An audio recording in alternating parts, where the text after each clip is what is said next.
नमस्कार, welcome back friends. PGT के तहत आज हम लोग जॉन कीट्स के बारे में पढ़ने वाले हैं। स्पेशली आपको बता दें ईयर वाइज सर्वे है आज, ठीक है। ईयर वाइज सर्वे है, ऑनलाइनर है, फटाफट चलेंगे। सबसे पहले हम writers remarks on John Keats, तो कुछ रिमार्क्स की बात कर लेते हैं जो जॉन कीट्स पर बेस्ड है। कह रहा है कि फ्लिंट एंड आयरन कमेंट। तो फ्लिंट का मतलब समझ रहे हैं ना, एक पत्थर होता है, चमकदार पत्थर कह सकते हैं। फ्लिंट एंड आयरन कमेंट का मतलब होता है एक चमकदार और एक लोहे जैसा कमेंट मैंने जो टिप्पणी है, कुछ इस तरह की लाइन है। अर्नोल्ड के द्वारा बोला गया है, यानी किसको? जॉन कीट्स के बारे में। Flint and iron comment by Arnold. Next कह रहा है कि ही इज़ विथ शेक्सपियर। ये भी अर्नोल्ड के द्वारा ही बोला गया है, he is with Shakespeare. PGT 2004 में यह पूछा गया है, इसलिए इंपॉर्टेंट होता है यह भी। किड्स वाज अ ग्रीक, ये भी बड़ा इंपॉर्टेंट है, सेली साहब के द्वारा बोला गया है। नेक्स्ट है कि इनहेरिटर ऑफ अनफुल। अब कह रहा है कि अनफुल के इनहेरिटर हैं, उत्तराधिकारी हैं, और ये भी बोला गया है सेली साहब के द्वारा, ठीक है। एविडेंटली, प्रचुरता से। इंचेंटली, मंत्रमुग्धता से। यह भी बोला गया है अर्नोल्ड के द्वारा, ठीक है। ये पीजीटी 2005 में पूछा गया है। आगे कह रहा है कि editors of Blackwood magazine criticise him too. Him बोले तो हिम आया है किड्स के लिए। कह रहा है कि जो एडिटर्स हैं किसके, ब्लैकवुड मैगजीन जो है ना, उसके एडिटर्स भी उनका क्रिटिसाइज किए हैं। फिर कह रहा है कि Shelley disliked him because Keats had no revolutionary spirit. कह रहा है कि सेली साहब किड्स को डिसलाइक करते थे, ना पसंद करते थे, क्योंकि किड्स के पास जो था ना, वो जो रिवोल्यूशनरी स्पिरिट है, जो क्रांतिकारी कह सकते हैं, जो क्रांतिकारी भावना है ना, स्पिरिट है ना, वो उनके अंदर नहीं था। इसलिए किड्स को सेली साहब नापसंद करते थे। चलिए अब बात कर लेते हैं भाई साहब ईयर वाइज सर्वे का, फटाफट इंपॉर्टेंट है, ध्यान रखिएगा। कह रहा है कि 1795 born at Moorgate, now it is called Finsbury. आज के डेट में फिंसबरी के नाम से जाना जाता है। लंदन में पैदा हुए थे 1795 में, 1821 में इनका डेथ हो जाता है। आगे बढ़िए। फादर जो थे वो थॉमस कीट्स थे, ठीक है, एक स्टेबल कीपर थे, अस्तबल के रखवाले थे। मदर की बात करते हैं तो फ्रांसिस कीट्स हैं, इनकी मम्मी का नाम है जो है। और 1803 की बात करते हैं कि he went a small school in Enfield run by John Clarke. कह रहे हैं कि 1803 में एक इनफील्ड जो है वहाँ एक छोटा सा स्कूल था, उसमें उन्होंने क्या किया था, दाखिला लिया था। जो इनफील्ड जो स्कूल है वो जॉन क्लार्क के द्वारा रन किया जा रहा था। 1804 की बात करते हैं कि his father died falling from horse. कह रहा है कि 1804 में उनके पिताजी का देहांत हो जाता है। कहाँ से? तो एक्चुअली वो घोड़े से गिर गए थे और स्कूल फ्रैक्चर, समझ रहे हैं ना, खोपड़ी में फ्रैक्चर होने की वजह से उनका डेथ हो जाता है 1804 में। और उस समय जॉन कीट्स जो थे मात्र 8 वर्ष के थे। His mom died of tuberculosis. तो कह रहा है कि टीबी से उनकी मम्मी का देहांत हो जाता है 1810 में, जब वह 14 साल के थे। आगे कह रहे हैं कि ही लेफ्ट स्कूल दिस ईयर। आगे यानी कह रहे हैं कि 1810 में वो स्कूल छोड़ दिए।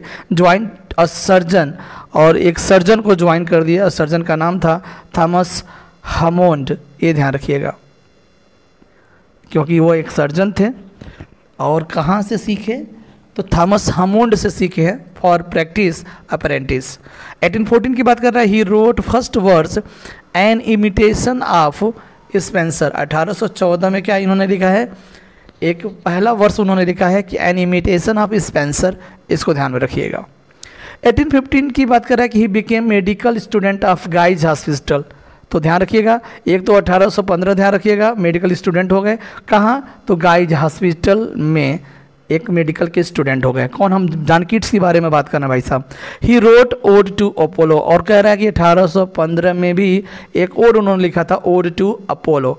बाकी के जितने ओड हैं ना, वो 1819 में लिखे गए हैं, इसको भी ध्यान रखिएगा। लेकिन ओड टू अपोलो भिन्न है इससे, 1815 में लिखा गया है। 1816 की बात करते हैं कि he received licence of surgeon. और देखिए 1816 में सर्जन का वो लाइसेंस भी प्राप्त कर लिए। Leigh Hunt publish his sonnet O solitude in his magazine the Examiner. ये भी ध्यान रखिएगा, 1816 में लीहंट ने उनका एक सोनेट था ओ सॉलिट्यूड, अपने मैगजीन द एग्जामिनर में उन्होंने प्रकाशित किया था लीहंट साहब ने। 1817 की बात करते हैं, केम हिज फर्स्ट वॉल्यूम पोएम। यानी फर्स्ट वॉल्यूम पोएम्स आया था 1817 में। क्या क्या इंक्लूड था उसकी चर्चा कर लेते हैं। तो पहला जो पोएम था इंक्लूडेड था I stood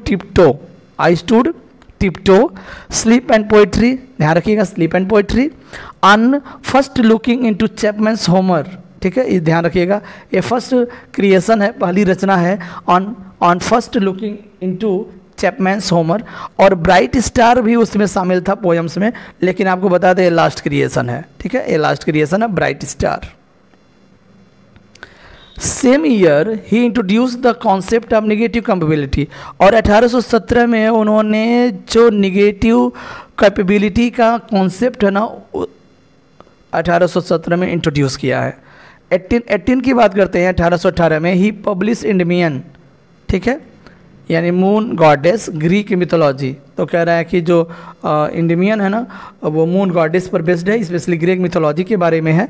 retain in rhyming couplet में लिखा गया है और एम्बिक मीटर में लिखा गया है। इंडिमियन इज कॉल्ड फीवरिश अटेम्प्ट, देखिए ये ध्यान रखिएगा, ये पूछा गया है 2009 में। कह रहा है कि इंडिमियन को क्या बोला जाता है, फीवरिश यानी बुखार वाला अटेम्प्ट बोला जाता है इंडिमियन को, डेडिकेटेड टू थॉमस चैटरटन। और कह रहा है कि इंडिमियन जो है थॉमस चैटरटन को डेडिकेट किया गया है। और इसमें किट साहब ने अपने आप को trial of power of imagination अर्थात कल्पना की जो शक्ति का ट्रायल इसमें इंडिमियन में किया गया है किट साहब के द्वारा। हाइपेरियन की बात करते हैं, 1818 में हाइपेरियन आता है 3 वॉल्यूम में। और कह रहा है कि ही रोट फॉर सेली, और किसके लिए लिखा गया था, सेली साहब के लिए लिखा गया था। पीजीटी 2002 में पूछा गया है, जबकि it is the eternal law, और कह रहा है कि इटर्नल लॉ के बारे में है, पीजीटी 2004 में पूछा गया है। सेम ईयर यानी 1818 में ही मेट फैनी ब्राउन ने, तो कह रहा है फैनी ब्राउन से उन्होंने मिले थे कब, 1818 में। आपको बताया था वही फैनी ब्राउन है जो उनकी बीले बेटी थी, क्या थी, उनकी बीले बेटी थी। 1818 की बात करते हैं कि younger brother died of mom's disease, और उनके छोटे भाई जो जॉन किट्स के छोटे भाई थे, जो मम्मी को ट्यूबरकुलोसिस हुआ था ना, उसी ट्यूबरकुलोसिस से इनके भाई को भी इनका भाई का मौत हो गया, ठीक है। 1819 की बात करते हैं, this was the best year for his life. देखिए मैं बोला हूँ ना 1819 जो है ना इनके जीवन का सबसे बेहतरीन साल रहा है, क्योंकि जितने भी सारे इंपॉर्टेंट पोएम्स हैं, नैरेटिव पोएम्स हैं या ओट्स हैं, सब 1819 में आया है। तो बेस्ट ईयर पूछा है 2013 में, इसको भी ध्यान में रखिएगा। ही रोट मेनी ओड्स, 1819 में बहुत सारे उन्होंने ओड्स लिखे हैं। सबसे पहले बात कर लेते हैं ode on indolence, ode on a Grecian urn, beauty is truth truth beauty, heard melodies are sweet, ode on melancholy, ode to a nightingale. Next कह रहा है कि डू आई वेक और स्लीप, पीजीटी 2002 में पूछा गया है। I can see the flowers, tender is the night, 2003 में पूछा गया है। Ode to Psyche, and finally ode to autumn, it was last ode. ये भी पूछा जा सकता है इस बार कि अंतिम ओड क्या था, तो वो है ode to autumn, ode to autumn. चलिए कंटिन्यू करते हैं 1819 को। कह रहा है कि 1819 में और कुछ हुआ था, जैसे बात कर रहा है कि the eve of Saint Agnes, it was insulted by saying it was unfit for ladies, और यह कहते हुए उनकी बेइज्जती की गई थी कि यह लेडीज़ के लिए अनफिट है, the eve of Saint Agnes. Live redemption की मर्सी की बात करते हैं कि बैलेड है, ठीक है, लाइव रिडेम्पशन मर्सी एक बैलेड है। The fall of Hyperion and a play, ठीक है, तो कह रहा है कि आपको बता दें द फॉल ऑफ हाइपेरियन भी आया है 1819 में, और एक प्ले था ओथो द ग्रेट, ठीक है, ओथो द ग्रेट, यह भी बड़ा इंपॉर्टेंट है, ध्यान रखिएगा 1819। It was criticised and not perform till 1850, और कह रहा है कि ओथो द ग्रेट जो प्ले था ना भाई साहब, वो 1850 तक परफॉर्म नहीं किया गया था, बहुत ही क्रिटिसाइज किया गया था इस प्ले के बारे में, ओथो द ग्रेट। 1819 को ही बात करते हैं, ही इंगेज टू फैनी ब्राउने, और कह रहा है कि फैनी ब्राउने से मिले थे उस समय, और 1819 में फुल्ली इंगेज्ड हो गए थे 1819 में।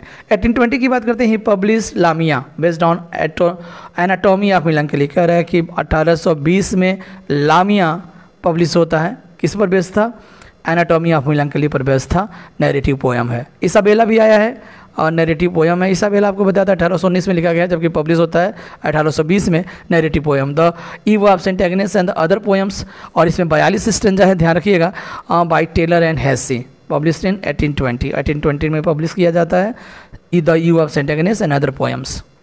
1820 की बात करते हैं, he came to Rome with his friend Joseph a पेंचर, कह रहे हैं कि 1820 में वो अपने मित्र जोसेफ के साथ, जो एक पेंटर थे, एक डॉक्टर के एडवाइस पर वह रोम आए थे। और याद करिएगा उनका डेथ 1821 में रोम में ही हुआ था।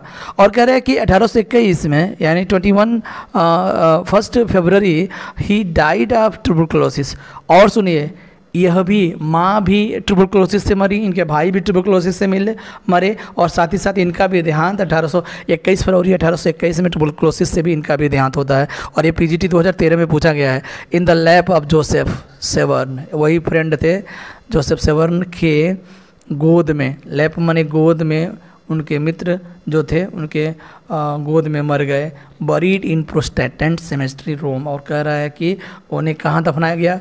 प्रोटेस्टेंट सिमेट्री में दफनाया गया रोम में। यह पीजीटी 2009 में पूछा गया क्वेश्चन है। देखिए कितना क्वेश्चन पूछा गया है। Written on his grave board tomb, उनके टॉम्ब पर, मकबरे पर क्या लिखा गया था? Here lies one whose name was written water. ये पीजीटी 2002 में पूछा गया, बड़ा इंपॉर्टेंट है। Hunt Hazlitt Keats were called cockney poets, काहे लिए कह रहा है? तो पीजीटी 2003 में पूछा गया है।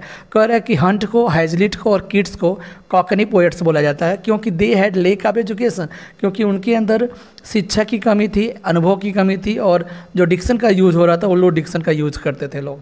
हैजलिट, हंट यानी ली हंट एंड किड्स। ही जो वर्ड्स आर रेगुलर वर्ड्स, ये भी ध्यान रखिएगा, अक्सर पूछा जाता है कि जो उनके वर्ड्स हैं रेगुलर हैं कि इरेगुलर हैं, तो ये रेगुलर वर्ड्स बोला जाता है।